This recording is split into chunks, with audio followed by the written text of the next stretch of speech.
Gunung Merapi yang terletak di Kabupaten Agam dan Tanah Datar, Sumatera Barat, kembali erupsi pukul 9:43 waktu Indonesia Barat, Sabtu siang. Letusan melontarkan kolom abu hitam pekat setinggi 1000 meter di atas kawah di puncak gunung. Warga Sungai Puar di kaki Gunung Merapi yang berjarak sekitar 4,5 km dari pusat erupsi mengatakan, letusan yang pertama pada tahun 2025 ini disertai dengan suara dentuman keras, sehingga mengejutkan warga yang sedang beraktivitas.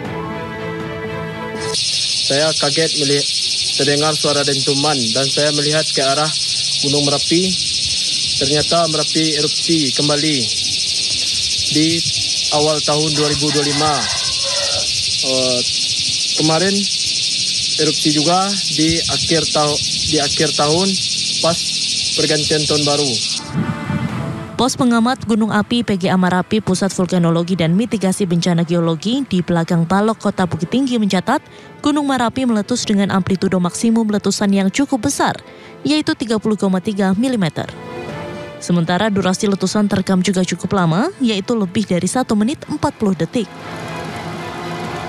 Tercatat untuk ketinggian kolom abu kurang lebih 1000 meter di atas puncak kawah, dan apabila terjadi hujan abu kepada seluruh masyarakat apabila beraktivitas di luar ruangan untuk dapat menggunakan masker.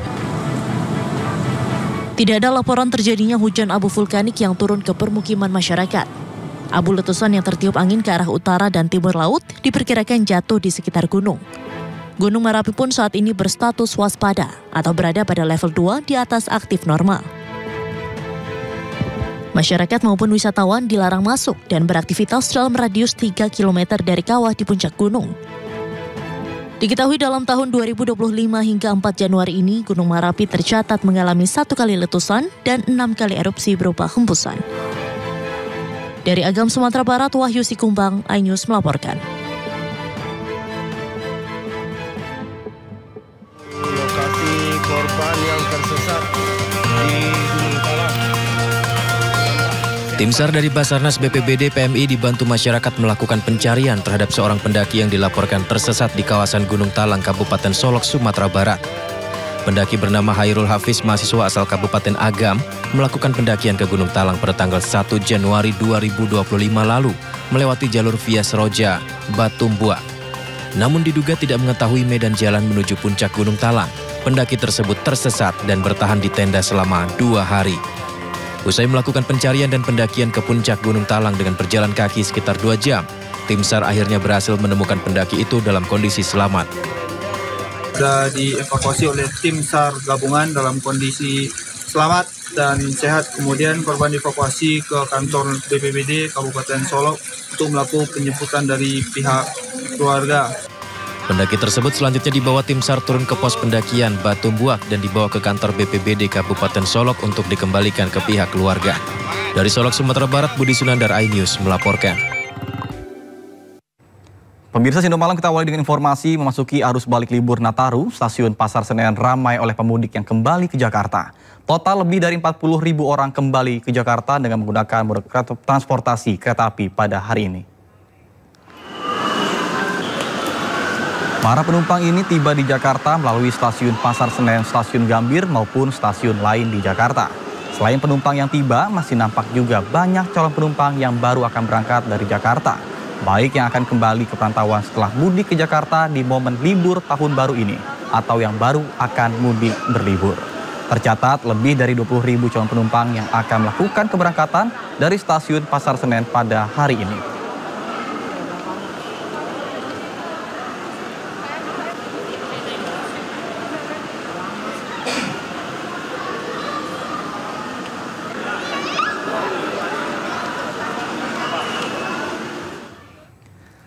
Dan untuk mengetahui informasi terkini arus balik Nataru di stasiun Pasar Senen, kami sudah terhubung dengan rekan kami Irfan Hardiansyah. Baik, selamat malam Irfan. Apakah malam ini stasiun Pasar Senen masih ramai? Silakan. Ya baik, terima kasih. Selamat malam Nata dan juga pemirsa. 2 hari jelang berakhirnya libur Natal dan juga Tahun Baru serta libur sekolah di stasiun Pasar Senen Jakarta Pusat ini diramaikan oleh sejumlah penumpang yang baik dari yang baru saja tiba di Jakarta maupun yang hendak meninggalkan Jakarta. Dan tepat di belakang kami saat ini merupakan area ruang tunggu di mana untuk situasinya cukup ramai dan kursi-kursi terisi oleh sejumlah penumpang yang menunggu begitu jam keberangkatan mereka. Dan dari data yang kami peroleh dari Kepala Humas PT KAI Daob 1 Jakarta, Ispan Henry Wintoko, menyampaikan bahwa untuk kedatangan pada hari ini mencapai lebih dari 40.000 penumpang dan tentunya angka ini masih bisa berubah hingga nanti tepat pada pukul 00 dini hari. Dan jumlah kedatangan penumpang pada hari ini tercatat lebih tercatat lebih tinggi, di mana ada peningkatan sebanyak 3.000 penumpang bila dibandingkan dengan hari kemarin, tepatnya Jumat 3 Januari 2025 yang sebanyak mencapai lebih dari 37.000 penumpang. Dan tentunya hal ini tidak terlepas dari fakta bahwa untuk 2 hari terakhir ini, yakni hari Sabtu dan juga esok hari pada hari Minggu, tentunya ini 2 hari terakhir libur Nataru dan juga libur sekolah, dan di mana ini banyak masyarakat yang kembali ke Jakarta untuk melakukan beraktivitas, maksud kami untuk melakukan aktivitas di hari Senin mendatang.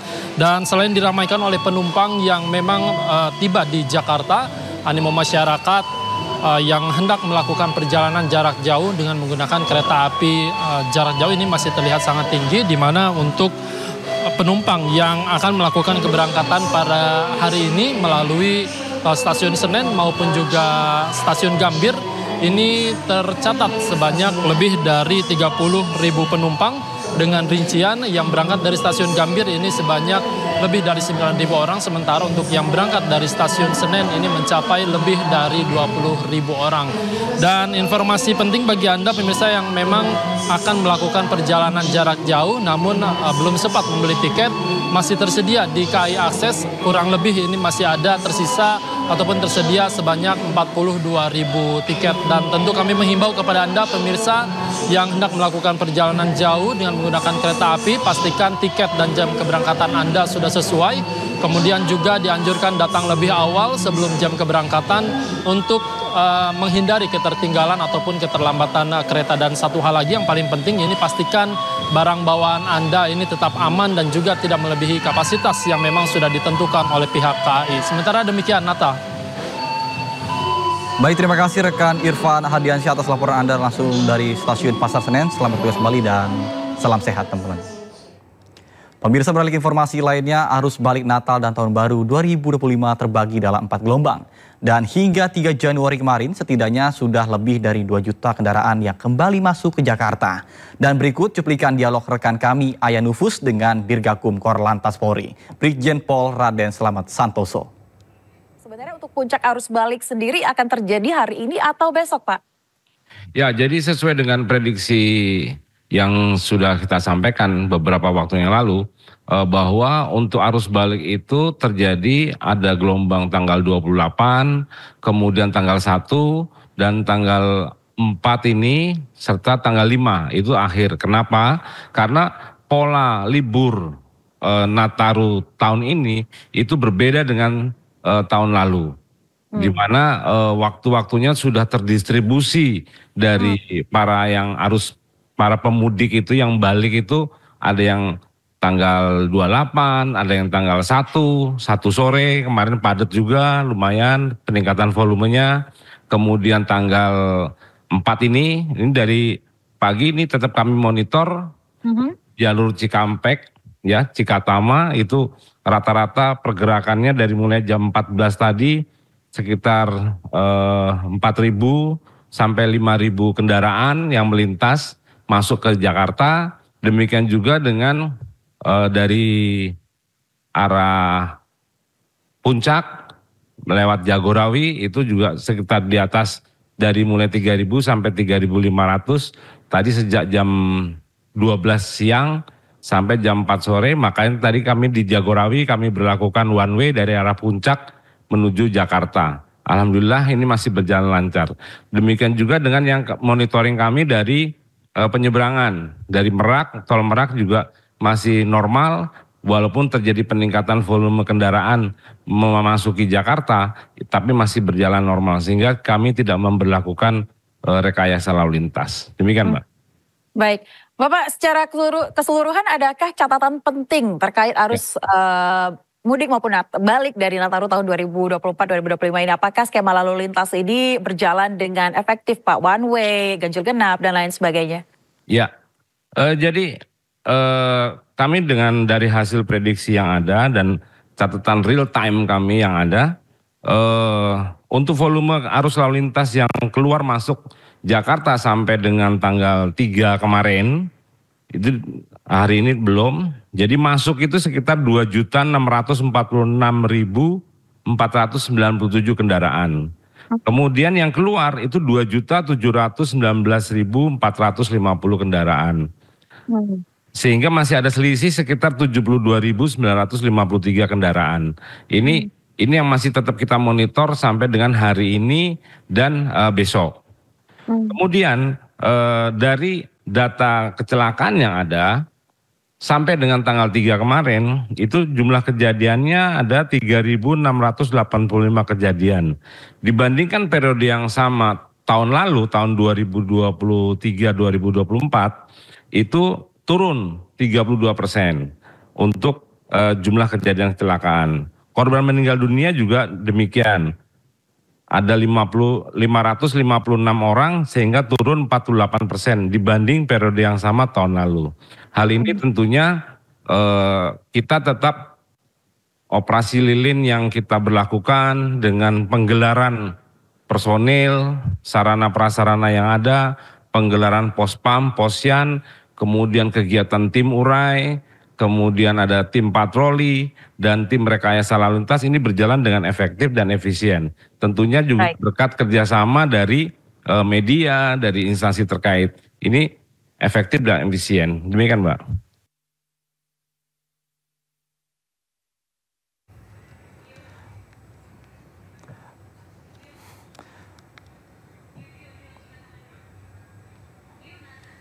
Pemirsa, arus lalu lintas di gerbang tol Cikampek Utama pada momen arus balik libur Natal dan Tahun Baru terpantau ramai lancar dan didominasi kendaraan pribadi.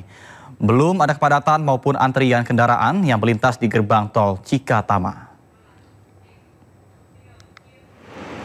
Hingga Sabtu siang tercatat sekitar 6.000 lebih kendaraan melintas dari arah Cikampek menuju ke Jakarta. Belum ada rekayasa arus lalu lintas yang diberlakukan oleh kepolisian maupun jasa marga, mengingat volume kendaraan yang masih belum terpantau padat.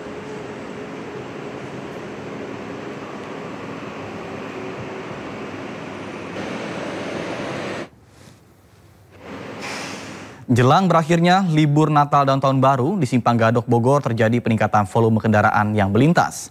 Kendaraan yang melintas didominasi kendaraan berplat B. Terpantau antrian kendaraan mengular sekitar 1 km dari pintu keluar tol Gadok 1 menuju arah Puncak. Per hari ini sekitar 12.000 kendaraan naik ke arah Puncak, sementara sekitar 9.000 kendaraan turun dari arah Gadok. Guna mengurai kemacetan, sistem one way pun diberlakukan untuk kendaraan yang naik menuju Jalan Raya Puncak di akhir pekan ini.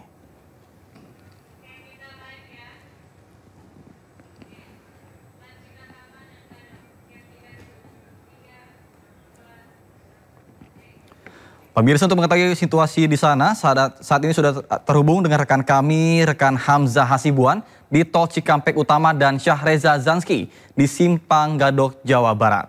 Kita terlebih dahulu ke Hamzah. Baik, Hamzah, bagaimana situasi terkini di sana? Silakan.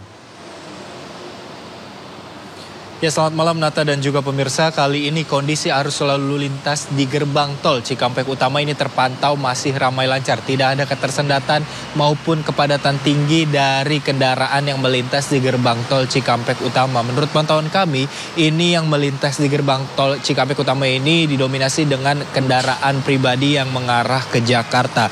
Berdasarkan data dari Jasa Marga, ini jumlah yang melintas di gerbang tol Cikampek menuju ke arah Jakarta ini lebih dari 26.000 kendaraan. Pihak kepolisian juga sebelumnya sudah menyebut bahwa arus balik libur Natal dan Tahun Baru ini akan terjadi di tanggal 28 Desember, kemudian di tanggal 1 Januari, 4 Januari, dan 5 Januari 2025. Jadi pada hari ini Sabtu 4 Januari 2025 kendaraan yang melintas ke gerbang tol arah Jakarta ini sudah cukup banyak, namun tidak terlalu padat sehingga pihak kepolisian masih belum memberlakukan kontraflow di jalan tol Cikampek menuju ke arah Jakarta. Sementara itu, Nata. Baik, terima kasih Hamzah melaporkan langsung dari Cikatama, dan saat ini kita beralih ke Syahreza Zanki yang berada di Simpang Gadok, Jawa Barat. Baik, Reza, bagaimana situasi di sana? Silakan. Ya baik Nata dan juga pemirsa, selamat malam. Melaporkan langsung dari Simpang Gadok, Kabupaten Bogor, Jawa Barat. Memang situasinya hingga saat ini untuk volume kendaraan sudah mulai tidak begitu terlihat antrian ataupun kepadatan yang begitu mengular di kawasan keluar gerbang tol Ciawi 1 menuju ke Simpang Gadok. Artinya memang sudah begitu lenggang. Nata dan juga pemirsa, kendati tadi 1 jam lalu sempat ada antrian ataupun kendaraan yang mengular yang begitu panjang, bahkan hingga 1 kilometer panjangnya begitu. Nata dan juga pemirsa, kendaraan didominasi oleh plat B yang dari arah Jakarta menuju ke Puncak untuk menghabiskan masa akhir pekan mereka pada hari ini ataupun hari esok. Dan memang hingga saat ini informasi yang kami terima ada sekitar 32.000 kendaraan yang melaju ke arah Puncak Bogor begitu. Dan memang ada sekitar 30 kendaraan yang turun dari Puncak Bogor. Dan memang kami masih menunggu hingga saat ini belum ada rekayasa arus lalu lintas sama sekali, kendati sempat diberlakukan one way di berbagai waktu untuk mengurai kemacetan. Namun hingga saat ini Nata dan juga pemirsa, bahwasanya arus lalu lintas sudah mulai begitu lenggang, tidak begitu padat seperti pada pukul 7 malam waktu Indonesia Barat. Dan kami masih menunggu apakah nantinya akan ada himbauan-himbauan lagi dari pihak Polresta Bogor tentunya, dan kami akan menyampaikan soal kabar terkini apakah nantinya terjadi kepadatan kembali ataupun nanti diberlakukan rekayasa lalu lintas ataupun nantinya sudah mulai lenggang tidak seperti beberapa waktu yang lalu. Sementara itu Nata, kembali ke Anda. Baik, terima kasih Syahreza Zanki melaporkan langsung dari Simpang Gadok, dan sebelumnya ada rekan kami Hamzah dari Gerbang Tol Cikatama. Selamat bertugas kembali dan salam sehat. Pemirsa, ribuan penumpang pesawat di Bandara Soekarno-Hatta meningkat jelang berakhirnya libur Natal dan Tahun Baru. Arus balik didominasi penumpang yang baru tiba di destinasi wisata atau kampung halaman. Suasana Terminal 2 Bandara Soekarno-Hatta pada Sabtu pagi ramai dipadati calon penumpang. Pengelola Bandara Soekarno-Hatta memprediksi puncak arus balik terjadi pada hari ini. Tercatat kurang lebih 148.000 penumpang baik datang maupun pergi. Begitu juga dengan pergerakan pesawat yang mencapai 1.027 pesawat. Masa libur Nataru tahun 2024 lebih tinggi, 8% di periode yang sama dibandingkan dengan tahun 2023 dan juga akan terus meningkat hingga hari Minggu esok.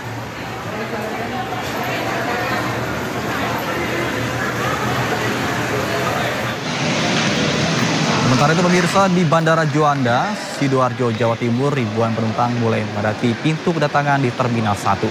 Peningkatan jumlah penumpang kali ini dipengaruhi mulai berakhirnya masa liburan Natal 2024 dan Tahun Baru 2025. Diprediksi jumlah peningkatan tertinggi akan terjadi pada hari ini dan pada esok hari.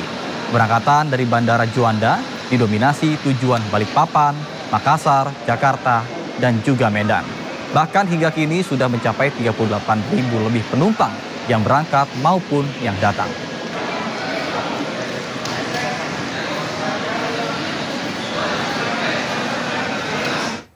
Suasana terminal keberangkatan domestik Bandara Internasional I Gusti Ngurah Rai Bali terpantau padat. Sejumlah calon penumpang mengaku memaksimalkan liburan mereka ke Bali sebelum masa sekolah anak kembali dimulai.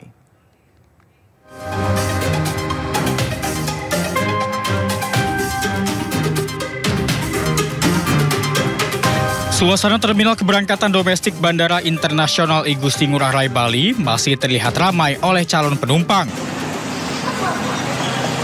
Sebagian besar penumpang adalah wisatawan yang akan kembali ke kota asal mereka usai menikmati libur Natal dan Tahun Baru.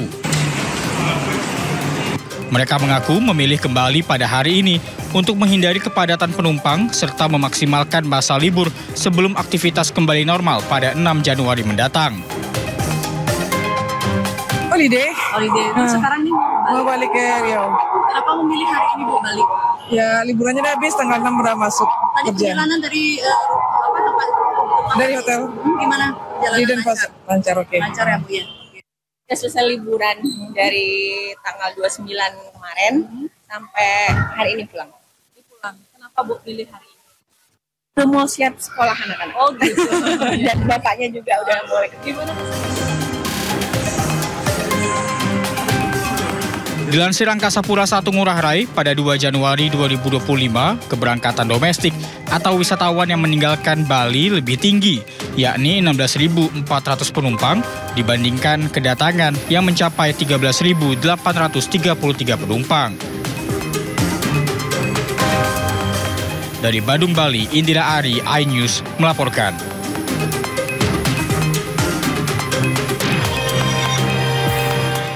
Berikut informasi lainnya pemirsa, polisi telah menangkap 4 orang yang diduga terlibat dalam kasus penembakan bos rental mobil di kilometer 45 tol Tangerang Merak. Dari 4 pelaku, salah satunya adalah AS selaku penyewa mobil milik korban.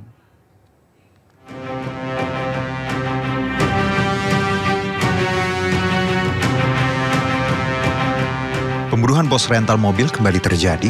Kali ini seorang pengusaha rental mobil ditembak mati saat mencoba mengambil kendaraan miliknya yang dibawa kabur tersangka di res area kilometer 45 Tangerang Merak.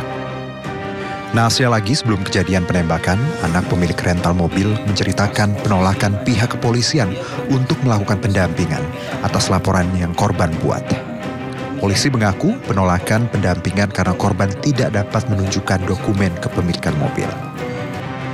Pencurian mobil berawal saat Ajat Supriyatna yang menyewa mobil korban selama 3 hari sejak 31 Desember. Namun saat 1 Januari 2025, GPS yang dipasang di mobil sengaja dirusak pelaku.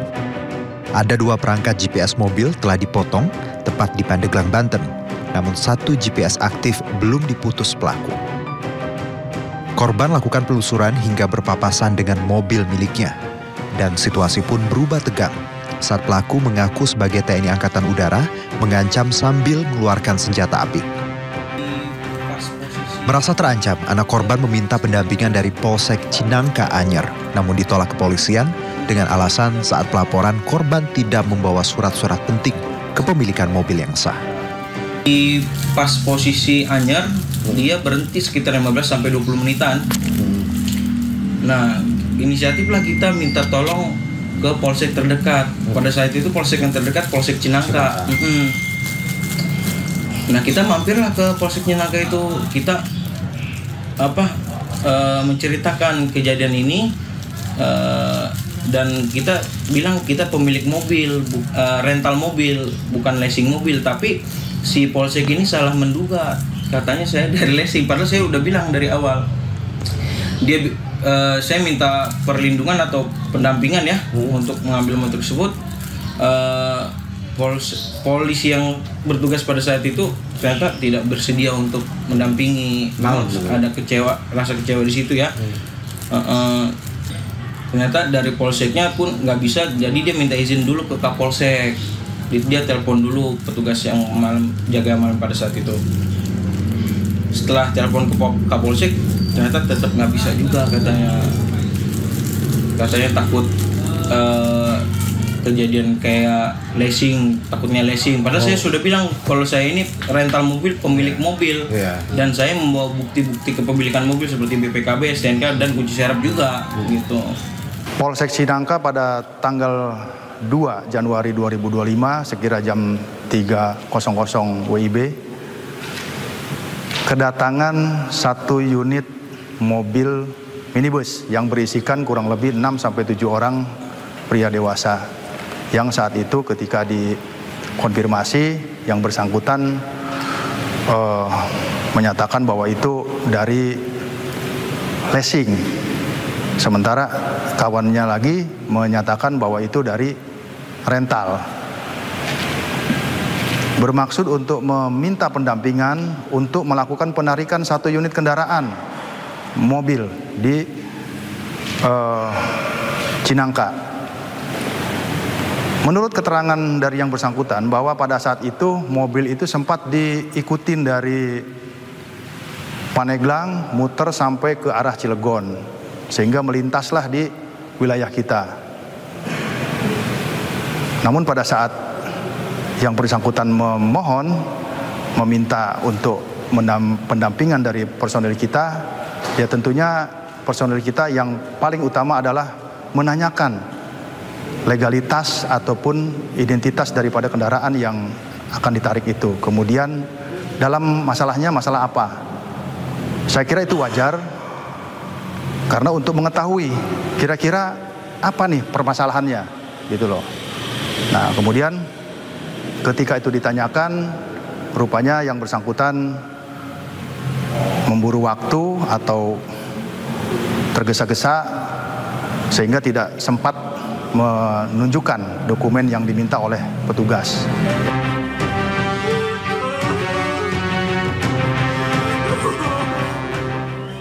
Pengejaran kembali terjadi hingga ke area tol Tangerang Merak kilometer 45. Pelaku menembak korban Ilyas Abdurrahman di dalam minimarket. Korban tewas terkena tembakan di bagian dada dan tangan kiri. Berdasarkan pemeriksaan sejumlah rekaman CCTV di lokasi kejadian, komplotan pelaku penembakan terhadap bos rental mobil berjumlah 4 orang. Dalam pengejaran, anggota kepolisian Polres Pandeglang berhasil menangkap Ajat Supriyana, orang pertama penyewa mobil milik bos rental yang tewas ditembak di res area tol Tangerang Merak. Kami dari Polres Pandeglang telah mengamankan seseorang dengan inisial AS yang menjadi terduga sebagai penyewa mobil rental, di mana saat ini ada kejadian penembakan bos rental yang terjadi di KM 45 Tol Tangerang Merak. Langkah selanjutnya kami akan menyerahkan saudara AS ini kepada pihak Polresta Tangerang untuk dilakukan pemeriksaan lebih lanjut. Sementara itu, Pusat Militer TNI Angkatan Laut telah menangkap seorang prajurit yang diduga terlibat dalam penembakan terhadap bos rental mobil di res area kilometer 45 Tol Tangerang Merak arah Jakarta. Komandan Pusat Polisi Militer TNI, Mayor Jenderal Yusri Nuryanto, yang mengatakan pelaku sudah diamankan atau ditangkap Puspomal. Buntut pengakuan itu, Pusat Polisi Militer TNI turun tangan untuk menyelidiki dugaan keterlibatan prajuritnya. Sementara itu, untuk mengungkap jenis senjata api yang digunakan pelaku, polisi pun telah melakukan uji balistik terhadap 5 selongsong peluru yang diamankan dari TKP. Terima kasih Anda masih bersama kami di Sindo Malam. Pemirsa, masyarakat geram lantaran vonis terhadap koruptor timah Harvey Muiz dianggap terlalu ringan dan tidak sebanding dengan kerugian negara. Tak hanya soal vonis ringan, terpidana korupsi Harvey Muiz juga dan istrinya Sandra Dewi ternyata terdaftar sebagai peserta BPJS Kesehatan PBI. Lalu bagaimana langkah tegas Lembaga Hukum Komisi Yudisial dan Kejaksaan Agung untuk menyikapi polemik ini? Dan berikut informasinya untuk Anda. Kepada terdakwa dengan pidana penjara selama 6 tahun dan 6 bulan. Majelis Hakim Pengadilan Tipikor Jakarta menjatuhkan vonis 6,5 tahun penjara terhadap Harvey Muiz dalam kasus korupsi tata niaga pengelolaan timah. Suami aktris Sandra Dewi ini juga diwajibkan membayar uang pengganti sebesar 210 miliar rupiah. Vonis terhadap koruptor timah Harvey Muiz dianggap terlalu ringan dan tak sebanding dengan kerugian negara. Presiden Prabowo bahkan turut menyindir putusan hakim terkait hukuman kasus korupsi yang merugikan negara hingga ratusan triliunan rupiah ini terlalu ringan. Dan saya mohon ya, kalau sudah jelas melanggar, jelas mengakibatkan kerugian triliunan, ya semua unsurlah. Terutama juga hakim-hakim ya, vonisnya jangan terlalu ringan lah. Ngerampok triliunan, kalau triliunan, ratusan triliun. Vonisnya sekian tahun. Nanti jangan-jangan di penjara pakai AC, punya kulkas, pakai TV, tolong Menteri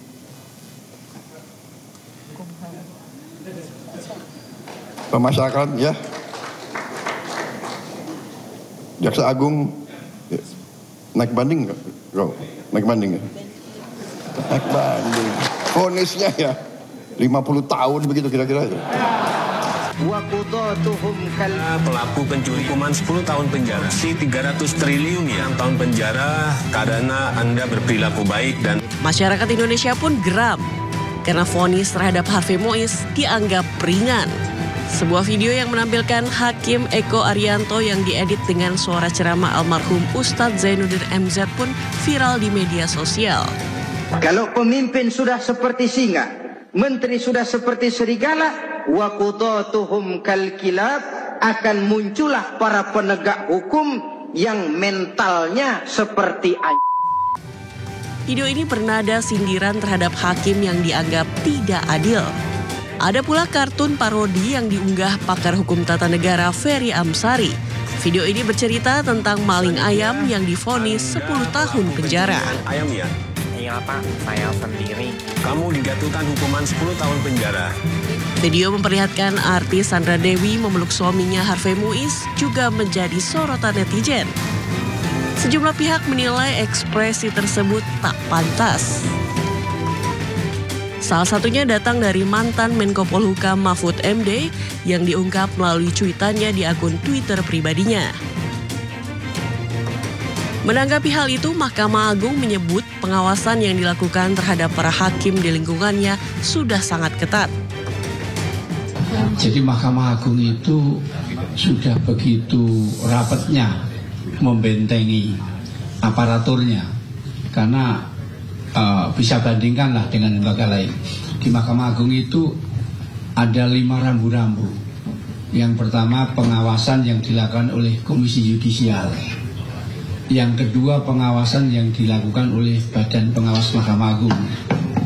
Yang ketiga, pengawasan yang dilakukan oleh Ketua Pengadilan Tinggi sebagai propos terdepan. Yang keempat, pengawasan melekat berdasarkan Perma nomor 78 dan 9.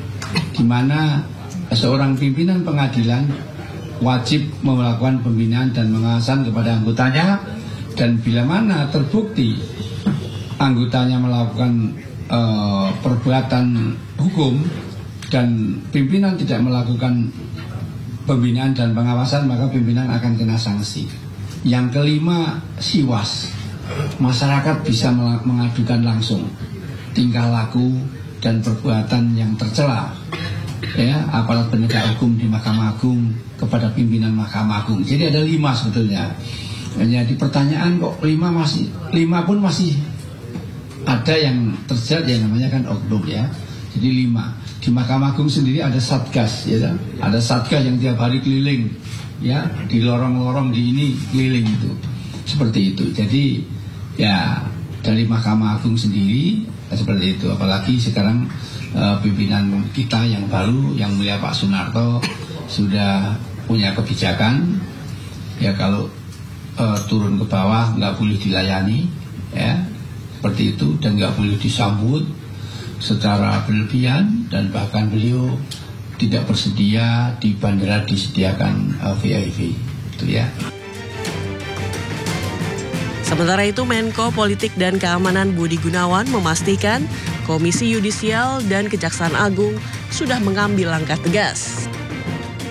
Pemerintah, dalam hal ini Bapak Presiden, itu sangat mendengarkan masukan-masukan dari masyarakat, di mana vonis yang diberikan ini dirasa kurang adil, gitu, kurang memenuhi rasa keadilan masyarakat, sehingga Presiden sudah memerintahkan juga pada Pak Jaksa Agung untuk melakukan upaya banding terhadap putusan vonis tersebut. Di samping itu, dari Komisi Yudisial juga sedang melakukan pendalaman yang terkait dengan kemungkinan adanya pelanggaran kode etik atau pelanggaran-pelanggaran lainnya yang dilakukan oleh para pihak, baik itu dalam hal ini tentunya hakim. Belum usai protes diskon vonis terpidana korupsi Harvey Muiz, kini terungkap ternyata Harvey Muiz dan istrinya Sandra Dewi ternyata terdaftar sebagai peserta BPJS Kesehatan PBI. Pihak BPJS Kesehatan mengakui Harvey dan Sandra Dewi terdaftar sebagai penerima manfaat PBI, masuk dalam kategori peserta pekerja bukan penerima upah sejak 2018. Kita ketahui sejak 2018 Pemprov DKI Jakarta sudah berhasil mewujudkan Universal Health Coverage atau UHC ini lebih cepat daripada target yang ditetapkan pada saat itu, yaitu tahun 2019. Begitu juga dengan peserta atas nama Harvey Muiz dan juga Sandra Dewi. Mereka didaftarkan oleh Pemprov DKI Jakarta menjadi peserta JKN di segmen PMBPU yang dibayarkan oleh Pemda. Menindaklanjuti hal tersebut, Pemprov Jakarta menyatakan akan menghapus kepesertaan Harvey Muiz dan Sandra Dewi sebagai penerima bantuan iuran melalui revisi Pergub nomor 46 tahun 2016. Kalau untuk Pak Harvey Muiz dan Ibu Sandra Dewi atau katakanlah yang warga yang seperti itu masuknya bukan kepada CKN yang dibiayai PBI gitu ya, tapi itu adalah yang mandiri, harusnya itu adalah mandiri. Oleh karena itu kemudian yang perlu kita lebih giatkan lagi adalah sosialisasi terkait ada namanya dicekkan mandiri keren. Bahwasanya memang tidak semua warga itu berhak seperti itu. Kalau sekarang ini kita upayakan untuk orang-orang yang mampu adalah dengan biaya yang mandiri tadi itu. Kita akan sosialisasikan. Perjalanan kasus Harvey Muiz terus menjadi buah bibir di kalangan warganet.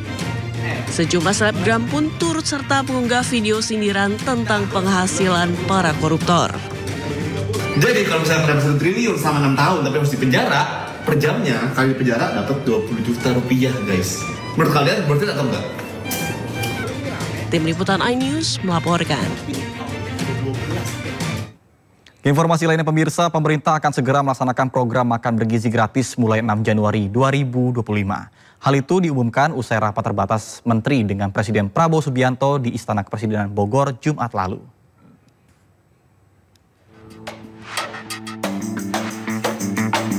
Pemerintah segera melaksanakan program makan bergizi gratis mulai tanggal 6 Januari 2025 mendatang. Hal itu diumumkan usai rapat terbatas Menteri dengan Presiden Prabowo Subianto di Istana Kepresidenan Bogor Jumat lalu. Wakil Presiden Gibran Rakabuming Raka menghadiri langsung rapat terbatas terkait program makan bergizi gratis itu. Sementara sejumlah menteri yang hadir dalam rapat diantaranya Menko Pemberdayaan Masyarakat Muhaimin Iskandar, Menteri Koperasi Budi Aristiadi, Menteri Perlindungan Pekerja Migran Indonesia Abdul Qadir Karding, Menteri Desa dan Pembangunan Daerah Tertinggal Yardi Susanto, dan beberapa Menteri Kabinet Merah Putih lainnya. Usai rapat, Menteri Koperasi Budi Aristiadi mengungkapkan arahan dari Presiden Prabowo Subianto yang meminta agar bahan baku makan bergizi gratis harus dari Indonesia, bukan impor. Jadi arahan Presiden ini harus bahan bakunya harus dari Indonesia, dari desa, sehingga bisa menggerakkan ekonomi masyarakat. Bukan impor. Nah, bahan bakunya bukan impor, ya. Budi Ari menyebut ada 1.923 koperasi terlibat sebagai pemasok bahan baku untuk program makan bergizi gratis yang segera diluncurkan. Ia menjelaskan bahwa koperasi tersebut membantu menyediakan bahan baku yang menjadi menu dalam program makan bergizi gratis. Contohnya, koperasi peternak telur akan membantu menyediakan telur dalam menu makan program. Selain koperasi, pemerintah juga melibatkan Badan Usaha Milik Desa atau BUMDes untuk membantu menyiapkan program makan bergizi gratis di 29 provinsi. Presiden Prabowo telah memberi arahan agar kerjasama pemenuhan bahan baku program makan bergizi gratis dijalin dengan koperasi maupun BUMDes. Dari Bogor, Jawa Barat, Tim Liputan iNews melaporkan. Pemirsa, Presiden Prabowo Subianto merasa geram dan kesal oleh aksi-aksi diskriminasi Uni Eropa terhadap komoditas kelapa sawit di Indonesia, di mana Indonesia yang menjadi produsen sawit terbesar dunia juga berhak untuk menentukan keberlanjutan sumber daya alam tanah air ini.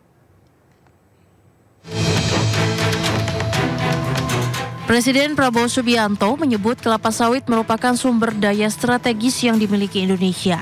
Presiden bahkan tengah tegas menyebut kebun kelapa sawit harus dijaga karena komoditas tersebut merupakan aset negara yang paling berharga dan dicari semua negara.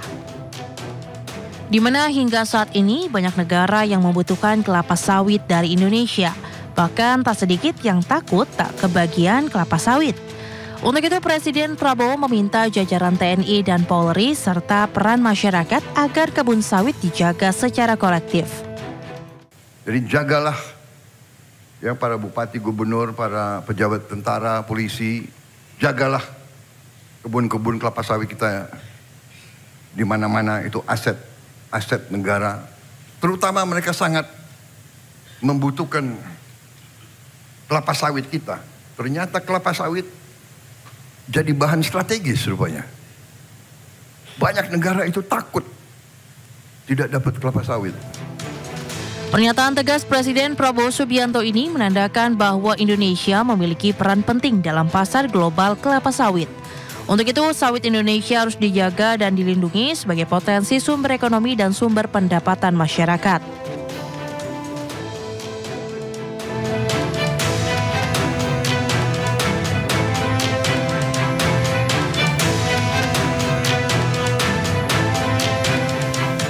Tekanan ekonomi diprediksi masih terus terjadi di tahun 2025 ini. Bahkan di tahun 2024, penerimaan negara tidak mencapai target yang ditentukan. Hal ini disebabkan tekanan pelemahan ekonomi secara global. Menteri Keuangan Sri Mulyani Indrawati mengungkapkan sepanjang semester 1 2024 lalu, penerimaan negara justru tidak mencapai target. Hal ini banyak disebabkan tekanan ekonomi baik secara global maupun domestik. Tercatat total target pendapatan negara dalam anggaran pendapatan dan belanja negara 2024 senilai 2.802,29 triliun rupiah. Per akhir November 2024, pendapatan negara mencapai 2.492,7 triliun rupiah atau 89% dari target tahun 2024. Kendati demikian, Menkeu menegaskan penerimaan negara pada semester 2 2024 mulai pulih. Bahkan pada akhir tahun 2024, penerimaan negara mengalami pertumbuhan meski tidak tinggi. Namun saya sampaikan defisit APBN 2024 mendekati undang-undang APBN awal. Ini adalah hasil yang luar biasa. Lebih kecil, jauh lebih kecil dari laporan semester yang waktu itu diprediksikan 2,7. Jauh lebih kecil. Artinya APBN kita tutup di tahun 2024 dengan relatif sehat, aman, dan itu menjadi bekal yang kuat untuk memasuki 2025. Di sisi lain, Menkeu juga menyampaikan pembelanjaan melalui APBN 2024 banyak dilakukan untuk keperluan di luar perencanaan. Di antaranya untuk pemilihan umum, pemilihan kepala daerah dan akselerasi pembangunan ibu kota Nusantara. Dan lainnya tambahan bantuan sosial dalam rangka menangani El Nino hingga untuk ketahanan pangan seperti pupuk dan pompa air.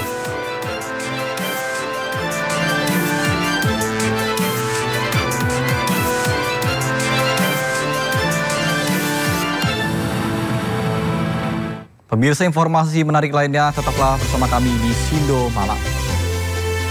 Pemirsa, jalan-jalan ke Bogor tidak lengkap tanpa kulineran. Salah satu yang menjadi favorit adalah kuliner Tempo Dulu Bogor, seperti toge goreng dan juga laksa.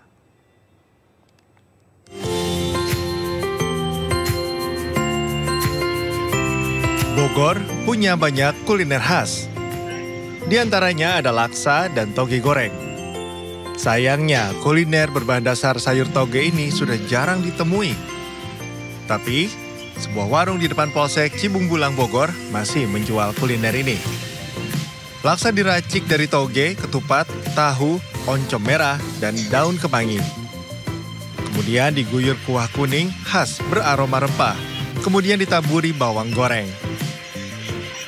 Kalau toge goreng, diracik dengan toge dan ketupat, lalu disiram dengan tauco dan rempah khas. Untuk menikmati kelezatan laksa dan toge goreng, konsumen hanya perlu bayar Rp15.000 per porsi. Pemilik warung laksa dan toge mengaku bisa menjual lebih dari 100 porsi per hari. Tunggu apa lagi? Nikmati kelezatan laksa dan toge goreng di kawasan Jalan Raya Cibungbulang Bogor. Dari Bogor, Jawa Barat, Wildan Hidayat, iNews melaporkan.